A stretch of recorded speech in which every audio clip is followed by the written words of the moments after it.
Hello guys, मैं हूं आप सभी का फ्रेंड अशोक। स्वागत है आप सभी का हमारे यूट्यूब चैनल पे।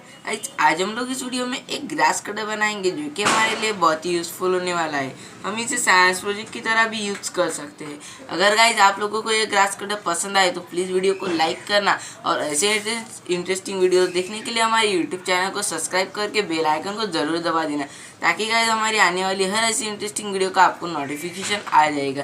तो फिर चलिएगा इस वीडियो को ज़्यादा लंबा किए वीडियो को बनाना शुरू करते।